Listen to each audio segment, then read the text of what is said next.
معزز سامعین السلام علیکم۔ آج میں اپنے شیخ جناب مفتی محمد تقی عثمانی صاحب دامت برکاتہم کی ایک زبردست ویڈیو آپ کی خدمت میں لے کر حاضر ہوا ہوں۔ امید ہے آپ کو پسند آئے گی اور آپ کے نالج میں اضافہ بھی کرے گی۔ آئیے بیان ملاحظہ فرماتے ہیں۔ حضرت انس رضی اللہ تعالی عنہ نے حضور نبی کریم سرور دو عالم صلی اللہ علیہ وسلم کا یہ ارشاد روایت فرمایا ہے کہ 3 چیزیں ایسی ہیں کہ جو اگر کسی شخص میں پائی جائیں تو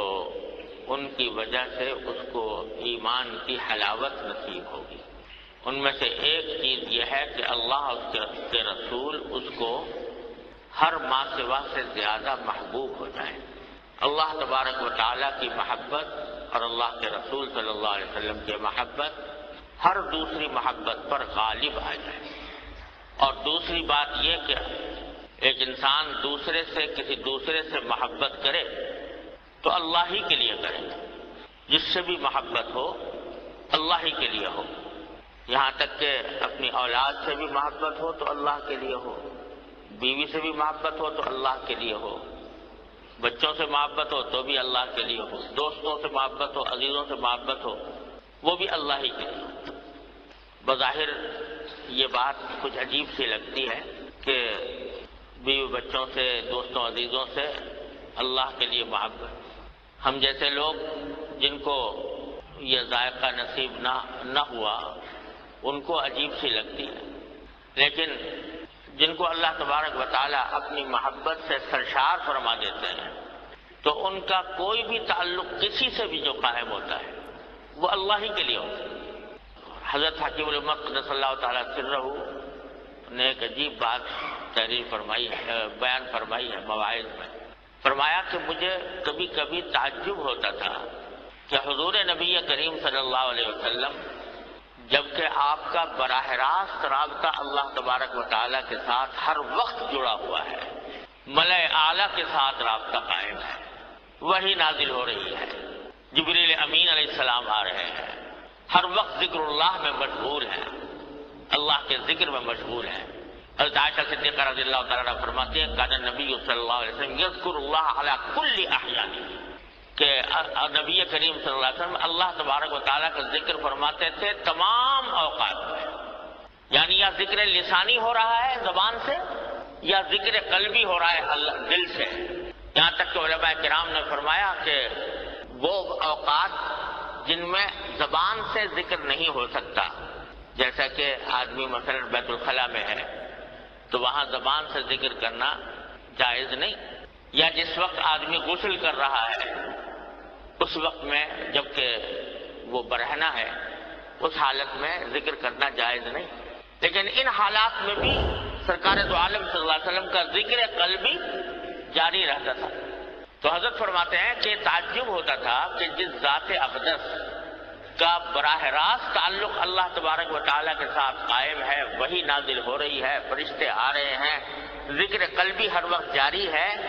آپ اپنی ازواج مطہرات کے ساتھ ہنسی دل لگی کی باتیں کیسے کر لیتے ہیں؟ کیونکہ اللہ تبارک و تعالیٰ کے ساتھ جس کا رشتہ جڑا ہوا ہو وہ تو ہر وقت اسی میں مستغرق رہے گا۔ تو پھر یہ کیا بات ہے کہ حضرت عائشہ صدیقہ رضی اللہ تعالیٰ عنہ کے کو حبشیوں کا کرتب بھی دکھا رہے ہیں اور حضرت عائشہ کے ساتھ دوڑ بھی لگا رہے ہیں، اور حضرت عائشہ صدیقہ رضی اللہ تعالی عنہا سے کسی نے پوچھا کہ جب نبی کریم صلی اللہ علیہ وسلم گھر میں آتے ہیں تو آپ کا کیا معمول ہوتا ہے؟ شاید پوچھنے والے کے دل میں یہ بات ہوگی کہ جب گھر میں آتے ہوں گے تب بھی مسلسل عبادت میں مصروف رہتے ہوں گے۔ تو حضرت عائشہ صدیقہ رضی اللہ تعالیٰ نے فرمایا کہ جب آپ گھر میں رہتے ہیں تو کان یکون فی محنت اہلی، وہ تو اپنے گھر کے کام کاج میں لگے ہوتے ہیں، گھر والوں کا گھر کے کام میں ہاتھ بھی بٹا لیتے ہیں اور بکری کا دودھ بھی دھو لیتے ہیں، کپڑے بھی دھو لیتے ہیں اور اپنے ازواج کے ساتھ کچھ طبی کی باتیں بھی کر لیتے ہیں۔ ہر روز بلا ناغہ عصر کے بعد تمام ازواج کے پاس جانا اور تھوڑا تھوڑا وقت ان کے پاس گزارنا، یہ معمول تھا نبی کریم صلی اللہ علیہ وسلم، تاکہ کسی کا حق فوت نہ ہو، کسی کو تکلیف نہ پہنچے، سب کے پاس جا رہے ہیں۔ تو حضرت فرماتے ہیں کہ مجھے تعجب ہوتا تھا کہ جب اتنا زبردست قرب ہے اللہ جل جلالہ کے ساتھ، تو جس ذات کو اللہ جل جلالہ کے ساتھ اتنا زیادہ قرب ہو، وہ اپنے یہ دنیا کے کاموں میں کیسے اس کا دل لگ جاتا ہے، اور کیسے وہ اس میں اپنے آپ کو ازواج کے ساتھ کس طرح کی زندگی گزار لیتے ہیں، یہ تعجب ہوتا تھا۔ اور تعجب اسی وجہ سے بھی ہوتا تھا کہ بہت سے اولیاء کرام، صوفیاء اعظام کے بارے میں قصے مشہور ہیں کہ جب ان کو استغراق ہو جاتا ہے اللہ تبارک و تعالیٰ کی یاد میں، اللہ تعالیٰ کے ذکر میں، تو بس اوقات پہچاننا بھی بھول جاتے ہیں کون ہے۔ میں نے اپنے والد ماجد رحمۃ اللہ علیہ سے سنا، حضرت شیخ عبد القدوس گنگوہی رحمۃ اللہ علیہ، جو بڑے درجے کے اولیاء اللہ میں سے تھے گنگوہ میں، تو ان کا فرمایا کہ استغراق کا عالم تھا، اللہ تبارک و تعالیٰ کے ذکر میں، یاد میں اس طرح مستغرق رہتے تھے کہ اس استغراق میں اولاد بھی آ جائے تو پہچانتے نہیں تھے، اس کو بتانا پڑتا تھا کہ یہ کون ہے۔ ایک مرتبہ ایسا ہوا، حضرت میں نے اپنے والد ماجد رحمۃ اللہ علیہ سے سنا، ایک مرتبہ ایسا ہوا کہ فاقہ گزر رہا تھا، کھانے کو کچھ تھا ہی نہیں، اور یہ استغراق کے عالم، تو بچے جو آتے آ کر پوچھتے کہ حضرت بھوک لگ رہی ہے، کھانا چاہیے، تو اول تو پہچانتے نہیں، اور پہچان لیا تو اب کہہ رہے ہیں کہ کھانا چاہیے، تو ہاں دیگیں چڑھ رہی ہیں، بہت دیگیں چڑھ رہی ہیں، دیگیں چڑھ رہی ہیں، مطلب یہ کہ جنت میں دیگیں چڑھ رہی ہیں۔ تو وہ اس درجہ استغراق ہوتا بہت سے اولیاء کرام کو، اور صوفیاء کے بارے میں یہ مشہور ہے۔ وہ ایک کیفیت تھی جس میں وہ معذور تھے، اس استغراق کی کیفیت۔ تو در حقیقت اللہ تبارک و تعالی کا جتنا قرب حاصل ہوتا ہے تو اتنا استغراق بڑھنا چاہیے، اور اس کے بعد پھر مخلوق کے ساتھ تعلقات، مخلوق کے ساتھ اسی طرح رہنا، یہ کیسے ہوتا تھا؟ تو فرمایا پہلے مجھے تعجب ہوا کرتا تھا اس بات کے اوپر، لیکن الحمدللہ اب پتہ چل گیا کہ ہاں ایسا ہو سکتا ہے اور ہو جاتا ہے، یعنی جب خود پر گزری تو پتہ لگ گیا کہ ہاں یہ دونوں باتیں جمع ہو سکتی ہیں، دونوں باتیں ہو سکتی ہیں کہ اللہ تبارک و تعالیٰ کے ساتھ قرب بھی ہے اور ہر وقت رابطہ بھی استوار ہے، اور ساتھ ساتھ دنیا والوں کے ساتھ بھی دیکھنے میں وہی کام ہو رہا ہے جو دوسرے لوگ کر رہے ہیں۔ کیوں؟ اس لیے کہ وہ جب اللہ تبارک و تعالیٰ کا قرب حاصل ہوتا ہے، اللہ تبارک و تعالیٰ کی محبت ہوتی ہے، تو اللہ تبارک و تعالیٰ کی محبت ہی کے نتیجے میں بندے کو یہ فکر ہوتی ہے کہ یہ ساری مخلوق بھی اللہ کی مخلوق ہے، لہذا ان کے ساتھ محبت بھی در حقیقت اللہ ہی کے ساتھ محبت ہے،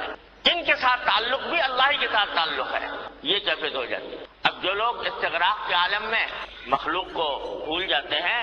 تو وہ ابتدائی درجہ ہے، وہ کوئی کمال کی بات نہیں ہے۔ آپ نے سنا ہوگا منصور حلاج ایک بزرگ گزرے ہیں، تو ان کو اللہ تبارک و تعالیٰ کے قرب کا ایک استغراق پیدا ہو گیا تھا، ایک حالت پیدا ہو گئی تھی، ہر چیز اللہ ہی اللہ نظر آتی تھی، کوئی چیز اللہ کے سوا نظر ہی نہیں آتی تھی، کہتے اور کوئی چیز اس کائنات میں ہے ہی نہیں سوائے اللہ کے، جو کچھ ہے وہ اللہ ہی ہے، یہ آسمان کچھ نہیں، یہ زمین کچھ نہیں، یہ دیواریں کچھ نہیں، یہ مکانات کچھ نہیں، یہ میرا وجود کچھ نہیں، جو کچھ ہے وہ اللہ ہی ہے، یہ اللہ ہی اللہ ہے، یہ کیفیت طاری ہو گئی تھی۔ تو اسی کیفیت میں مستغرق ہو کر کسی وقت کہہ بیٹھے کہ انا الحق، کہ میں بھی کچھ ہی نہیں ہوں، میرا وجود بھی کچھ نہیں ہے، اللہ ہی اللہ ہے، لہٰذا میں بھی اللہ ہی ہوں، اس لیے کہ میں کچھ ہوں ہی نہیں اور اللہ ہی اللہ ہے، تو میرا تو کوئی وجود ہی نہیں ہے، لہٰذا میں تو کچھ ہوں نہیں، میرا جو وجود ہے وہ بھی اللہ ہی کا وجود ہے، یہ کہہ بیٹھے۔ اب ظاہر ہے یہ کوئی آدمی کہے کہ میں اللہ ہوں یا میں حق ہوں، تو یہ تو کفر ہے، اس کی وجہ سے پھر ان کو سزا دی گئی کہ یہ تو کفر کا کلمہ ہے جو کہا انا الحق، تو اس واسطے سزا دی گئی، قتل ہوئے اسی میں۔ لیکن حضرت مولانا رومی رحمۃ اللہ علیہ فرماتے ہیں کہ ایک انا الحق کہا تھا فرعون نے بھی کہا تھا میں اللہ ہوں، اور پھر منصور نے بھی کہا انا الحق، لیکن دونوں میں فرق یہ تھا کہ اس نے حق کو مٹا کر اللہ کو فراموش کر کے اپنا وجود ظاہر کیا تھا کہ میں ہوں خدا، اس کا نتیجہ ہے کہ غرق ہوا، اور منصور نے اپنے آپ کو مٹا کر اللہ کے وجود کو ثابت کیا کہ اللہ ہی اللہ ہے، میں تو کچھ ہوں ہی نہیں، تو کہتے ہیں کہ وہ فرعون نے انحلق کہا تھا، وہ تو پست ہوا، اللہ کے عذاب کا مورد بنا، اللہ نے اس کو ڈبو دیا، اور منصور نے انحلق کہا تو وہ مست ہو گیا، یعنی اللہ تبارک و تعالیٰ کی ذات میں مست ہو گیا۔ تو یہاں تک لوگ جو ہیں وہ استغراق کے عالم میں اس طرح کی باتیں کہہ جاتے ہیں۔ تو ہمارے حضرت مجذوب صاحب رحمۃ اللہ علیہ فرماتے ہیں کہ نہ پاس آؤ اتنا چلو دور ہو کر، نہ پاس آؤ اتنا چلو دور ہو کر، میں کچھ اور کہہ دوں نہ منصور ہو کر، یعنی اتنا بھی قرب کہ جس کے نتیجے میں آدمی منصور کی طرح اس طرح کی باتیں کرنے لگے، یہ بھی پسندیدہ نہیں ہے۔ تو یہ حالتیں طاری ہوتی ہیں، مختلف بزرگوں پر طاری ہوئی ہیں یہ حالتیں، لیکن جو سنت ہے نبی کریم سرور عالم صلی اللہ علیہ وسلم کی، اس کے بارے میں حضرت مجدد صاحب رحمۃ اللہ علیہ فرماتے ہیں، حضرت مجدد الفسانی رحمۃ اللہ علیہ فرماتے ہیں کہ منصور بچہ بود کہ در یک جرعہ بے ہوش شد، کہ منصور تو بچہ تھا، ایک گھونٹ پیا قرب کا اسی سے بے ہوش ہو گیا، ایک قرب کا ایک گھونٹ پیا اور بے ہوش ہو گیا۔ منصور بچہ بود کہ در یک جرعہ بے ہوش شد، اینجا دریاہا بردان و آروغ نمیدنا، کہ ہم نے دریا پی لیے ہیں اور پھر ڈکار بھی نہیں لی، دریا پی لیا اور ڈکار بھی نہیں لی۔ تو یہ در حقیقت سنت کا جو نبی کریم سرور عالم صلی اللہ علیہ وسلم کا جو سنت ہے وہ یہ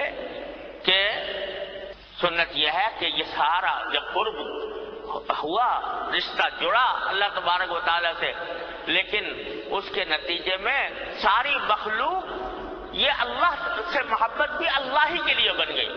اللہ تبارک و تعالیٰ ہی کے لیے وہ محبت ہو گئی۔ اب اگر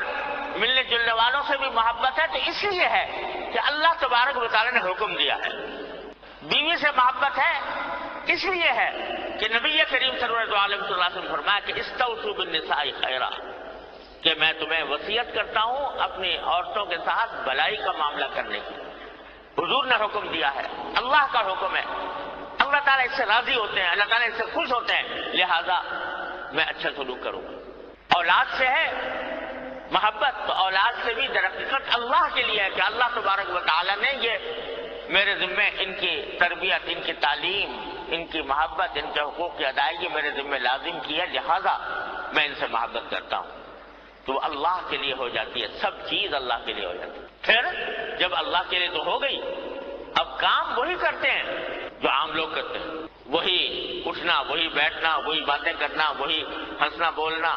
اسی لیے ہمارے حضرت حکیم الامت قدس اللہ تعالیٰ سرہ فرماتے ہیں کہ جو اس طریقے سلوک میں مبتدی اور منتہی دونوں کا ظاہری حال ایک جیسا ہوتا ہے، ظاہر میں ایک جیسے نظر آئیں گے، یہ بھی کھا رہا ہے وہ بھی کھا رہا ہے، یہ بھی بیوی بچوں سے ہنس بول رہا ہے، وہ بھی بیوی بچوں سے ہنس بول رہا ہے، یہ بھی بازار میں پھر رہا ہے وہ بھی بازار میں پھر رہا ہے۔ مالی حاضر رسول یاکل الطعام ویمشی فی الاسواق، مشرکین یہ تانے دے رہے ہیں یہ کیسا رسول ہے جو کھانا بھی کھاتا ہے اور بازار میں بھی پھرتا ہے؟ تو بازار میں تو عام آدمی بھی پھر رہا ہے اور رسول بھی پھر رہا ہے۔ بظاہر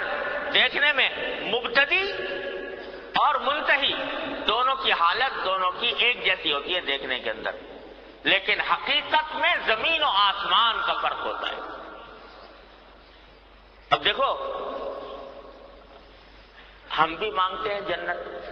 یا اللہ جنت عطا فرما دی، اللہم انی اسألک الجنہ، اور نبی کریم صلی اللہ علیہ وسلم نے بھی مانگی جنت، اللہم انی اسألک الجنہ وما قرب الیہا من قول و عمل، ہم نے بھی مانگی، حضور نے بھی مانگی۔ اور ایک وہ ہے کہ جب مرنے کا وقت آنے لگا تو مرنے سے ذرا پہلے اللہ تبارک و تعالیٰ نے جنت دکھا دی کہ دیکھو یہ ہے تمہارا انعام، یہ ہے تمہاری جگہ جنت میں، مرنے سے پہلے ہی دکھا دیا اللہ تعالیٰ، جنت کا پورا نظارہ کرا دیا۔ تو جب جنت کا نظارہ کرایا تو منہ پھیر لیا بزرگ نے، منہ پھیر کر شعر پڑا کہ ان کان منزلتی فی الحب عندکم